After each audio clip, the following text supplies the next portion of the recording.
جب ایمان لائے ہو تو اس کے تقاضے پورے کرو۔ تقاضے کیا ہیں؟ ایمان ہے تو عمل درست ہونا چاہیے، ایمان ہے تو جہاد ہونا چاہیے، ایمان ہے تو جان اور مال کھپانی چاہیے۔ تو جو ایمان دوسرے لوگ جس طرح لائے ہیں، حمزہ بھی تو ایمان لائے ہیں، آخر ان کا راستہ تمہیں نظر نہیں آ رہا؟ ابو بکر ایمان لائے ہیں، ان کی طرح ایمان لاؤ۔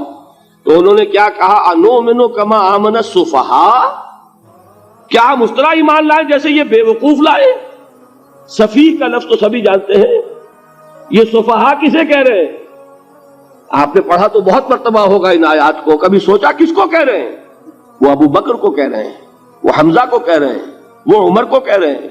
ان کی تو مت ماری گئی، غر ہؤلاء دینہم، انہیں تو کوئی ہوش ہی نہیں۔ دو مرتبہ حضرت ابو بکر نے وہ کام کیا ہے کہ ہر ورلڈلی وائز انسان یہ کہے گا کہ حماقت کی ہے، جس کے سامنے دنیا ہے۔ جب ہجرت کے لیے حضور تشریف لے جا رہے تھے، 40,000 درہم کا سرمایہ تھا، جبکہ حضرت ابو بکر ایمان لائے، مکے کے چوٹی کے تاجروں میں سے تھے، جو ملک تجار کہلاتے ہیں۔ لیکن اب وہ روپیہ کہاں خرچ ہوا؟ بلال کو خریدا، روپیہ دے کے خریدا یا ویسے خرید لیا؟ آزاد کر دیا۔ ابو فقی کو خریدا، آزاد کر دیا۔ 6 ہیں غلام اور کنیزیں محمد الرسول اللہ پر ایمان لانے والے، جن کو ابو بکر نے اپنے پیسے سے خریدا اور آزاد کیا۔ یہ روپیہ تو پگھل رہا ہے نا اب، جو تھوڑی بہت پونجی رہ گئی ہے۔ تو جب حضرت حضور ہجرت کے لیے تشریف لے جا رہے، وہ ساری پونجی اپنے ساتھ لے گئے، گھر والوں کو چھوڑ کر گئے۔ بوڑھا باپ اندھا ابو قحافہ، بعد میں وہ بھی ایمان لے آئے۔ اور یہ ابو بکر ہیں کہ جن کی 3 نسلیں ایک وقت میں موجود تھی مسلمانوں کی۔ ابو قحافہ مومن، ابو بکر مومن، اور ابو بکر کی اولاد مومن، عائشہ، اسماء اور ابو بکر اور عبد الرحمن ابن ابی بکر۔ یہ کون ہے؟ تو 3 نسلیں جس کی بیک وقت رہی ہیں ایمان میں، وہ شاذ لوگ ہیں، ان میں ابو بکر ہے۔ لیکن یہ کہ اس وقت تک ابو قحافہ ایمان نہیں لائے تھے، والد نابینا تھے، تو والد ہے، بیٹیاں ہیں، حضرت عائشہ، حضرت اسماء، حضرت رضی اللہ تعالیٰ عنہما، بیوی ہے، کچھ نہیں چھوڑ کے گئے، ایک پیسہ۔ جب باپ کو معلوم ہوا بیٹا چلا گیا محمد کے ساتھ صلی اللہ علیہ وسلم، سخت غصے میں ہے، پیچ و تاب میں ہے۔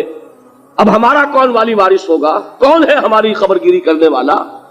بیٹیوں سے، پوتیوں سے اپنے پوچھتے کچھ چھوڑ کے بھی گیا کہ نہیں؟ ان کا ہاں ابا جان۔ کیا کیا انہوں نے؟ کبھی پڑھے ہیں واقعات؟ کچھ کنکر روڑے لیے، ایک کپڑے میں پوٹلی بنائی اور اندھے دادا کا ہاتھ اوپر پھروایا، دیکھیے دادا جان یہ چھوڑ گئے ہیں، یہ مال ہے، یہ سونے اور چاندی کے سکے ہیں، ابا جان ہمیں ایسے نہیں چھوڑ کر گئے۔ واقعہ کیا ہے کہ ایک پیسہ نہیں چھوڑا ابو بکر نے گھر والوں کے لیے، سب کچھ لے گئے کہ کیا پتا محمد کے ساتھ جا رہا ہوں، کس وقت کیا ضرورت پیش آ جائے صلی اللہ علیہ وسلم۔ تو یہ کوئی عقل مندی کی بات ہے؟ اپنے غریبانوں میں جھانکی، آپ یہ عقل مندی کریں گے؟ کہیں چاہے نہ، یہ بات دوسری ہے، لیکن یہ کہ اس کو کون ہم میں سے عقل مندی کہے گا؟ اسی طریقے سے جب غزوہ تبوک کا وقت آیا ہے، وہ واقعہ تو بہت مشہور ہے۔ حضرت عمر فرماتے ہیں کہ اس زمانے میں میرے پاس اتفاقاً پیسہ بہت تھا، میں نے یہ سوچا دل میں کہ اس مرحلے پر تو میں ابو بکر سے بازی لے جاؤں گا۔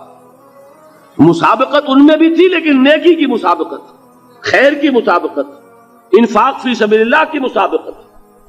تو میں نے سوچا کہ میں بازی لے جاؤں گا۔ میں نے کیا کیا؟ کل دولت جو تھی اس کے 2 حصے کیے، ایک حصہ گھر رکھا اور ایک لا کے حضور کی خدمت میں پیش کر دیا۔ حضور نے پوچھا کہ عمر گھر والوں کے لیے کچھ چھوڑا؟ کہ جی ہاں، نصف کیا میں نے، نصف اللہ کی راہ میں حاضر ہے، نصف چھوڑایا۔ ٹھیک ہے، اب وہ آئے ابو بکر، پوچھا حضور نے ابو بکر گھر والوں کے لیے کچھ چھوڑا؟ کہ نہیں، صدیق کے لیے ہے خدا کا رسول، بس گھر میں اللہ اور اس کے رسول کے نام کے سوا کچھ نہیں چھوڑا۔ یہی ہے نا، پروانے کو چراغ ہے، بلبل کو پھول، بس، اور صدیق کے لیے ہے خدا کا رسول، بس، مجھے گھر والوں کے لیے کچھ نہیں چاہیے۔ یہ کام جو ہے، تو یہ جن کا ہم اس وقت ذکر پڑھ رہے ہیں منافقین، ان کے نزدیک حماقت تھی یا عقل مندی تھی؟ یہ سمجھداری تھی یا بے وقوفی تھی؟ وہ ہے جو بات کہہ رہے ہیں کہ جب ان سے کہا جاتا ہے ایمان لاؤ بھلے لوگوں کی طرح جیسے دوسرے لوگ ایمان لائے ہیں، تو کیا کہتے ہیں انؤمن کما آمن السفہاء الا انہم هم السفہاء ولکن لا یعلمون. آگاہ ہو جاؤ، اصل احمق یہ ہے، اصل بے وقوف یہ ہے، انہیں نہیں پتا کہ حقیقت کیا ہے، نفع کیا ہے، نقصان کیا ہے. وہ جو بات میں نے سورۃ العصر میں بیان کی تھی، والعصر ان الانسان لفی خسر الا الذین آمنوا وعملوا الصالحات وتواصوا بالحق وتواصوا بالصبر. جس کے ذہن اور قلب پر یہ صورت کندہ ہو جائے گی، اس کے نزدیک عقل مندی یہ ہے کہ سب کچھ اللہ کی راہ میں لگا دو.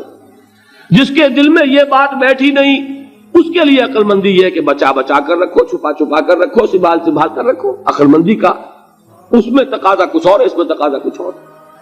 لیکن یہاں بھی فرمایا وَلَٰكِن لَا يَعْلَمُونَ، انہیں ابھی علم نہیں ہے اس کا. اس سے پہلی آیت میں بھی فرمایا وَلَٰكِن لَا يَشْعُرُونَ، انہیں شعور نہیں ہے.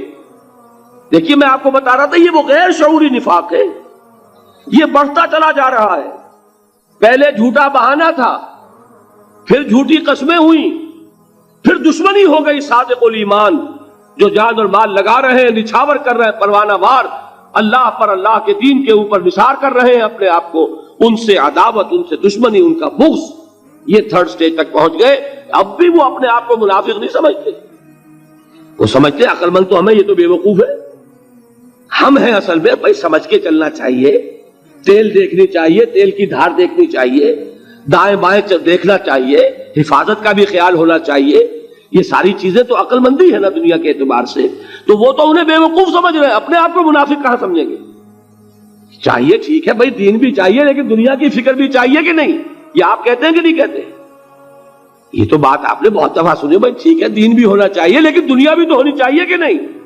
یہ ہے سمجھ دنیا کی، یہ ہمارے معیارات ہیں. یہی وجہ ہے کہ دین ذلیل سے ذلیل تر ہو رہا ہے. دین وہ جو میں نے حال ہی کے اشعار سنائے تھے کہ پستی کا کوئی حد سے گزر نہ دیکھے، اسلام کا گر کر نہ ابھر نہ دیکھے، مانے نہ کبھی کہ مد ہے ہر جزر کے بعد دریا کا ہمارے جو اتر نہ دیکھے. یہ دریا چڑھا کب تھا؟ جب صحابہ کرام نے وہ فینیٹسزم جس کو آج ہم کہیں گے اس کا جب مظاہرہ کیا، اس کا ثبوت دیا، دامے درمے سخنے، جان مال تن دھن سب لگا دیا، تو اللہ کے دین میں بہار آ گئی، رونق آ گئی، دین کا غلبہ ہو گیا. اور جب ہم اپنے سمجھ کر رکھیں گے تو ظاہر بات ہے کہ اس کا تو پھر جو حشر ہوگا وہ وہی. دین میں کمزوری، ہماری دنیا جو ہے پھل رہی ہے، پھول رہی ہے، دین جو ہے وہ کمزور ہوتا چلا جا رہا ہے. یہ ہے تھرڈ سٹیج اس نفاق کی کہ جس کے بعد اب کوئی امکان واپسی کا نہیں ہے. یہ غیر شعوری نفاق جان لیجئے کہ یہ نہیں ہے کہ ماضی ہی ماضی میں تھا، اب اس کا کوئی امکان نہیں. یہ نہ سمجھیے اب بھی یہ نفاق جو ہے، یہ میں بتا دوں آپ کو، ایک عام آدمی ہے، دین کا تقاضا ہی سامنے نہیں ہے، اسے پتہ ہی اتنا ہے کہ اللہ کے دین کا تقاضا ہے نماز روزہ، وہ نماز روزہ کر رہا ہے، اس پر نفاق کا حملہ نہیں ہوگا. اس کو آپ کہہ دیں کہ اس کی سمجھ کم ہے، اس کا شعور کم ہے، اسے پتہ نہیں ہے، دین کے تقاضوں سے واقف نہیں ہے، وہ بچا ہوا ہے، وہ محفوظ ہے. وہ جو میں نے آپ سے کہا تھا پرسوں، اور ایک صاحب نے جواب دیا مجھے بعد میں کہ آج آپ نے جو بات کہی ہے تو کل لوگ کم آئیں گے. آپ نے ڈرا دیا کہ یہ جو تقاضے دین کے سامنے آ رہے ہیں تو اس سے ذمہ داری بڑھ رہی ہے. اب جس نے سمجھ لیا ہے پھر پیچھے رہے، وہ نفاق کے خطرے میں ہے. جسے سمجھ ہی نہیں ہے وہ پھر بھی کوئی نہ کوئی عذر پیش کر سکے گا کہ اللہ ان مولویوں سے پوچھ جنہوں نے ہمیں بتایا نہیں، انہوں نے تو دین کے تقاضے ہمیں یہ بتائے نہیں، انہوں نے تو ہمیں نور اور بشر میں چکر دے کے لڑائے رکھا، ان سے پوچھ. اصل جو مجرم جو ہے وہ یہ ہے.